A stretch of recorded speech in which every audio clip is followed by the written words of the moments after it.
by a considerable margin now we are the world's fastest growing large economy. तो करीबन 7% पे Indian economy grow कर रही है. दुनिया की कोई दूसरी लार्ज इकोनॉमी 3.5-4 भी नहीं कर रही है. तो just to sort of discuss this, ये 19-20 का खेल नहीं है. ऐसा नहीं कि हम 7 कर रहे हैं, कोई दूसरा 6 कर रहा है. कोई दूसरा इकोनॉमी 3.5-4 भी नहीं ग्रो कर रहा.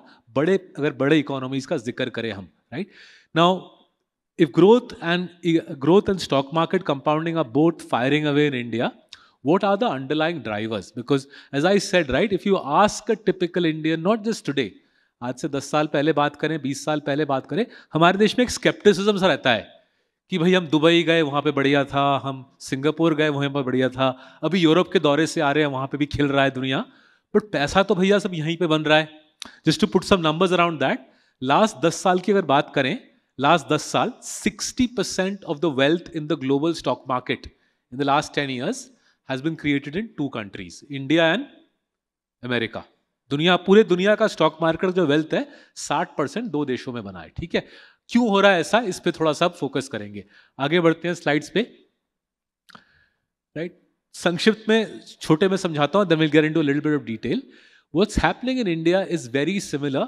What's happening in India is very similar to what happened in America in that 50-year period between 1880 to 1930. तो क्या हुआ यूएस में 1880 से लेकर 1930 तक, वो किस लिए हमारे लिए मायने रखता है. 1880 के दशक में यूएस ने अपनी रेल की पटरी लगाई, राइट. सो टिल 1870 अंधकार देश था, सड़कें नहीं थी, रेल रोड नहीं था. 1880 के दशक में यूएस ने अपनी रेल रोड की पटरी लगाई.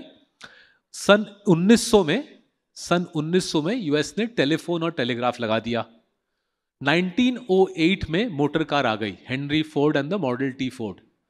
और 1930 के दशक में उनकी नेशनल हाईवे नेटवर्क बननी शुरू हो गई.